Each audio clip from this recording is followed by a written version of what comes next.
Next time you're driving through your suburb, count how many Ray White signs you pass.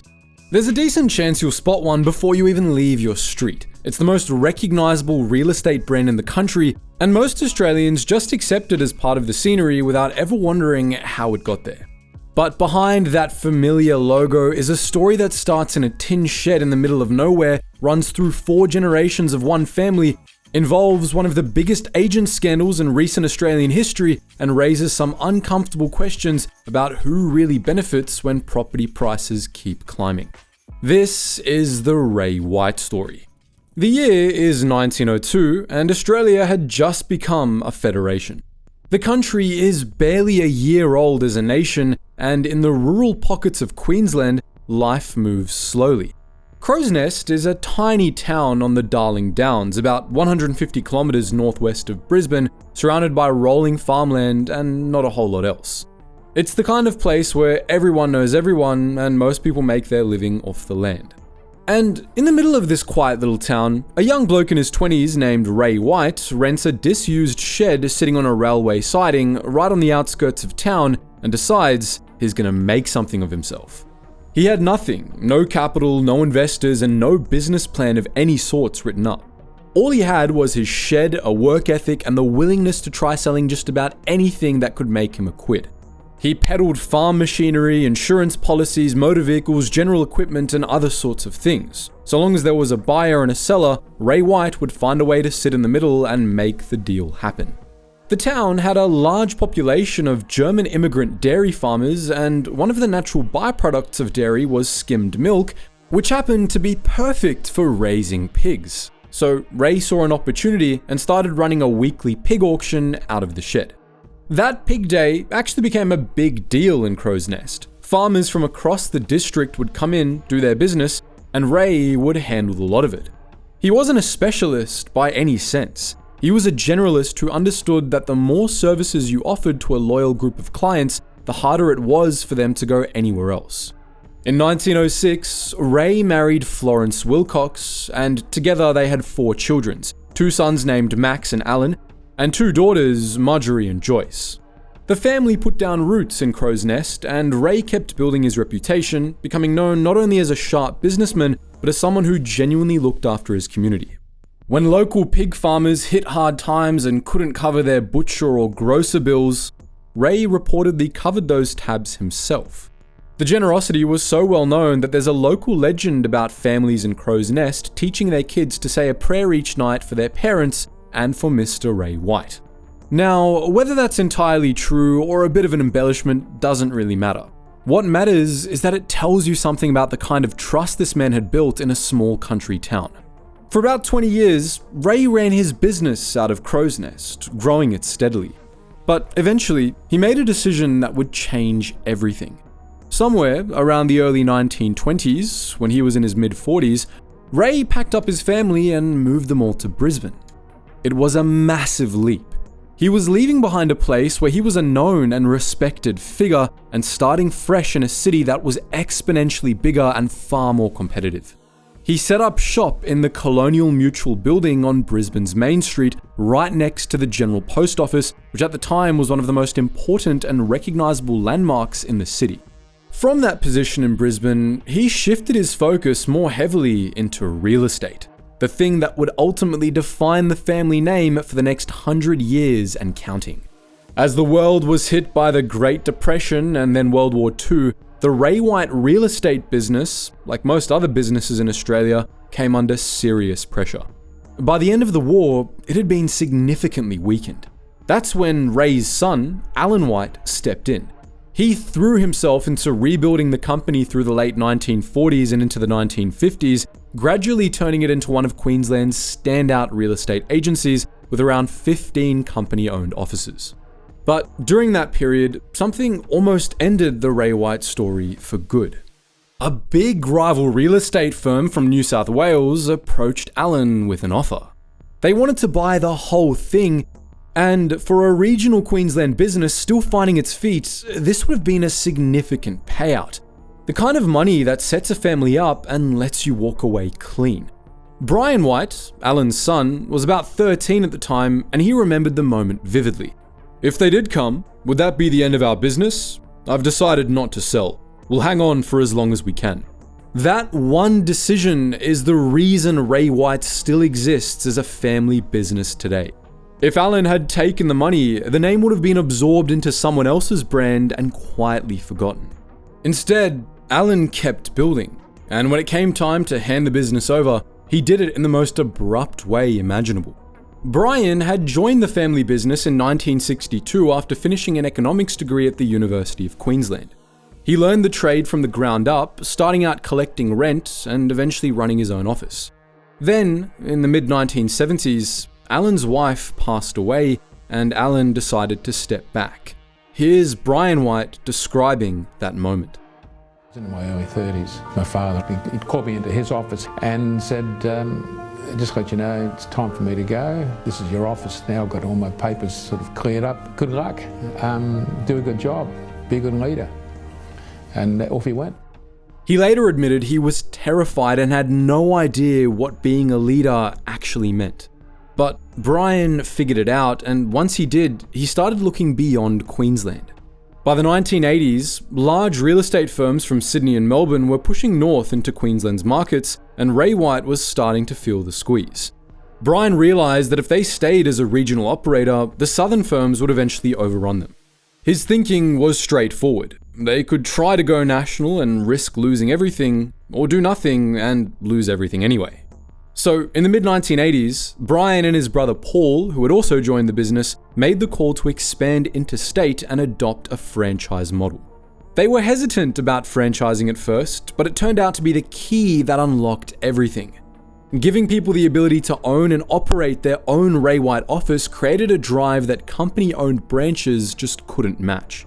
The first office outside Queensland opened in 1987, and from there, the expansion moved rapidly through New South Wales, Victoria, South Australia, and Western Australia. Today, the business is in its fourth generation. Brian's son, Dan White, has been the managing director since 2015, and the company remains 100% family-owned, with the shares held between just 6 family members. The group has grown to more than 1,000 offices across Australia, New Zealand, Indonesia, and beyond, with over 13,000 people working under the Ray White name and annual property sales that regularly exceed $95 billion. Most family businesses don't survive past the second generation. Ray White is now well into its fourth, and all of it traced back to a tin shed in Crow's Nest and a father who stood up and said no. So, you've got this family business that started with pig auctions in a tin shed, survived a near sale, and expanded from 15 offices in Queensland to over 1,000 across multiple countries. But here's the thing most Aussies never stop to think about.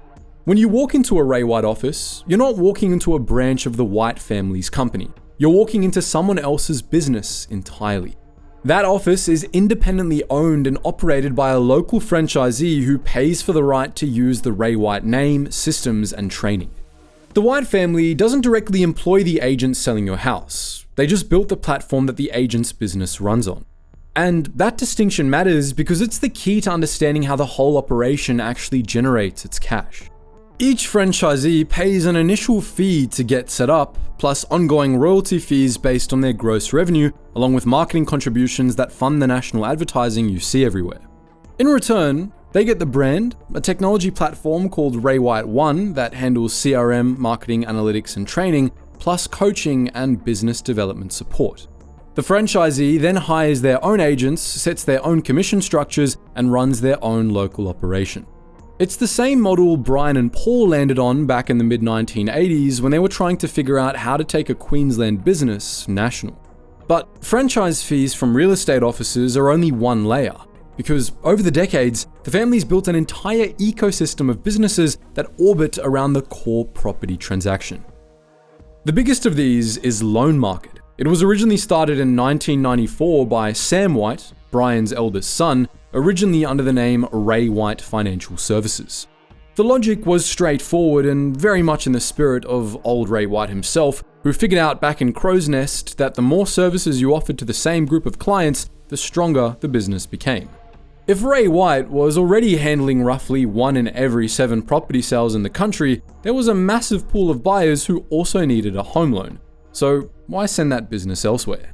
Loan Market started small, settling just $2 million in its first year, but it grew, and in 2021, Loan Market Group acquired the Plan, Choice and Fast aggregation business from NAB and became Australia's largest mortgage aggregator, representing around 30% of the broker market with roughly 5,000 brokers under its umbrella. Beyond that, the broader White family group includes property management, insurance, a financial advisory arm called Wealth Market, and a property investment business called Ray White Capital. The whole thing is structured so the family touches multiple points of a single property transaction. They can be involved when the property is listed, when it's auctioned, when the buyer gets their loan, when the property is managed as a rental, and when it's insured. And then there's the auctions, which deserve their own mention because this is where Ray White's identity really separates itself from every other agency in the country. Auctions have been part of the company's DNA since day one. Ray White himself was running auctions out of that iconic shed in 1902. Today, the group conducts roughly 1 in 4 of all auctions held across Australia and New Zealand.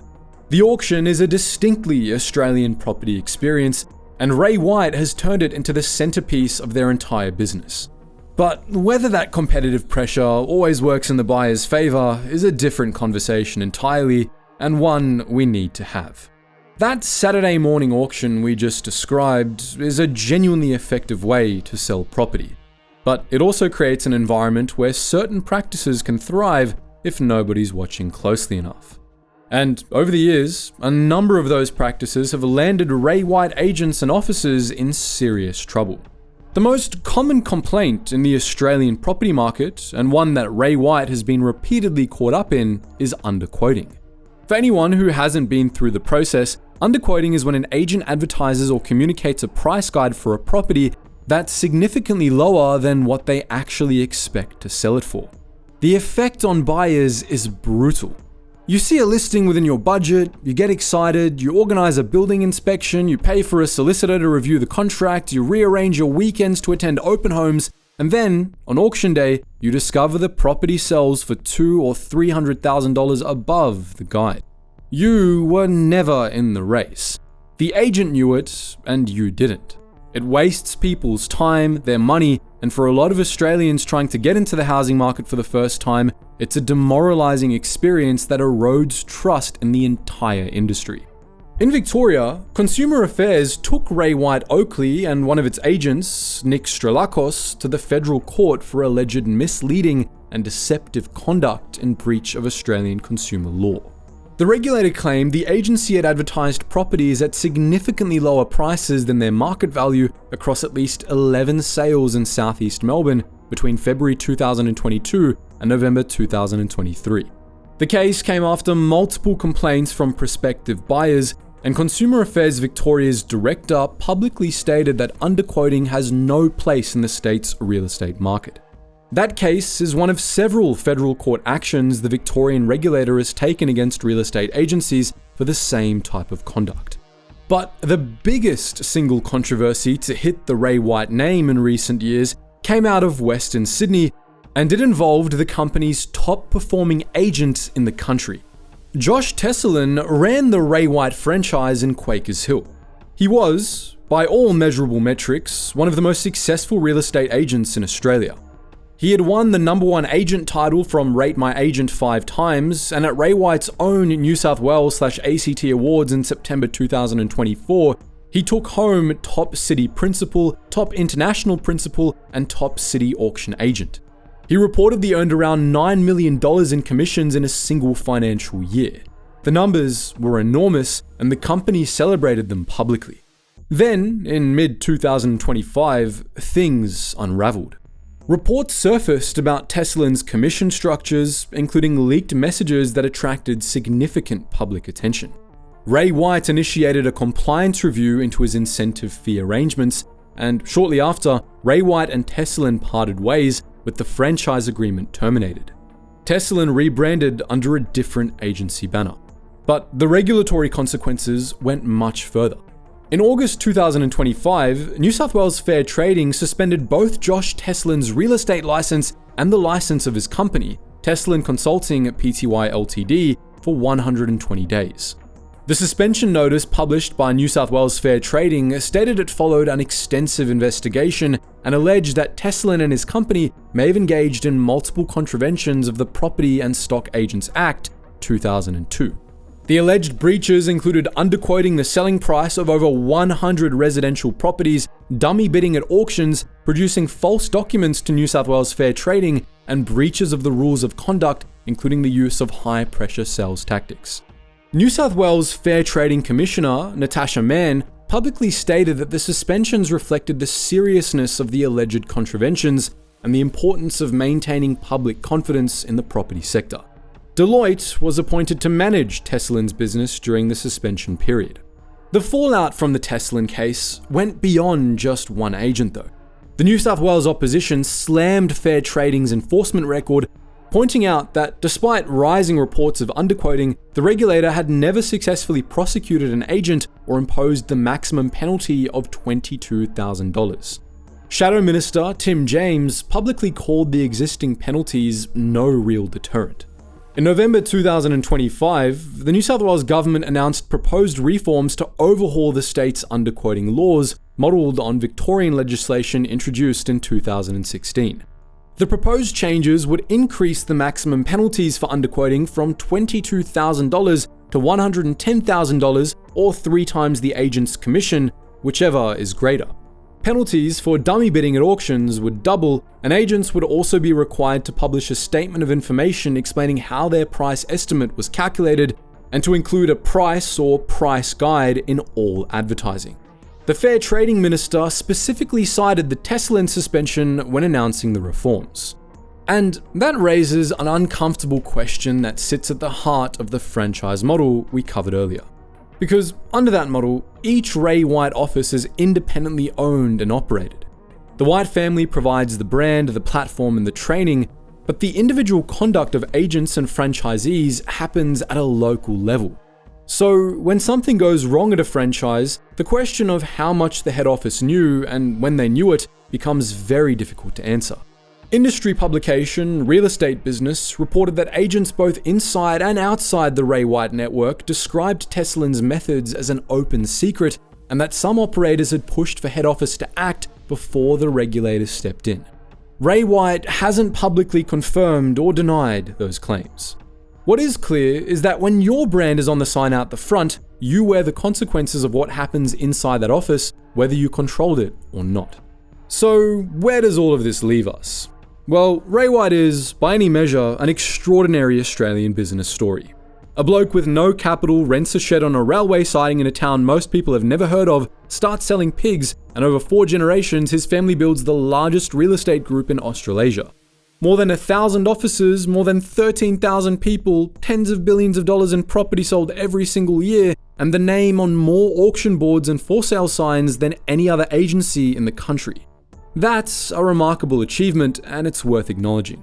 But there's a tension at the heart of this story that's hard to ignore, and it's one that Ray White shares with the entire real estate industry in Australia.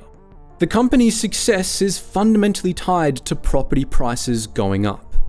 Every commission is a percentage of the sale price. The higher the price, the bigger the payday, and Ray White's own data shows that over the past 20 years, the largest nationwide price drop has been just 5%, with prices otherwise climbing continuously. Their chief economist regularly publishes forecasts projecting future growth, and the company now owns one of the country's biggest mortgage aggregation businesses, meaning they're also earning when buyers take on larger and larger loans to keep up with those rising prices. Now, none of that's illegal and none of it's unusual for the industry, but it does raise a question worth sitting with. When Australia's dwelling price-to-income ratio has climbed to 8.2, well above the 20-year average, and Sydney's median house price is pushing toward $2 million, and the average first home buyer loan has passed $600,000, at what point do we start asking whether the companies that profit most from rising prices have a conflict of interest when they comment on housing affordability? Ray White publishes market commentary, employs a chief economist, and positions itself as a trusted voice on property trends. That's a good business, but it's also a business that earns more the further out of reach housing becomes for everyday Australians. And then there's the franchise question. The model that turned Ray White from a regional Queensland agency into a national powerhouse is the same model that makes accountability so complicated. When your top performing agent is winning every award on the stage one year and facing license suspension the next, the structure of the franchise means the head office can point to the independence of the local operator. And that may be legally accurate, but for the buyer standing on the footpath at a Saturday auction, the sign on the building says Ray White. That's the brand they trusted, and that trust is the product the White family has been building and selling since 1902. Ray White isn't the villain of the Australian housing story. No single company is. But they're the biggest player in the room, and when you're the biggest player in the room, the questions that get asked of you are bigger too. How do you balance celebrating record sales prices with the reality that those records mean fewer Australians can afford a home? How do you maintain quality control across 1,000 independently operated offices? And how do you ensure that the community trust Ray White himself built over a century ago, the kind of trust that had families praying for him at night, doesn't get eroded by the actions of agents operating under his name?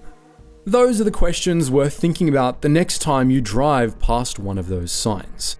But anyways guys, what do you reckon? Is Ray White a uniquely Australian success story or a symbol of everything that's gone wrong with property in this country? Is it somehow both? Let us know all that and more in the comments section below. And as always guys, thank you so much for watching and stay curious.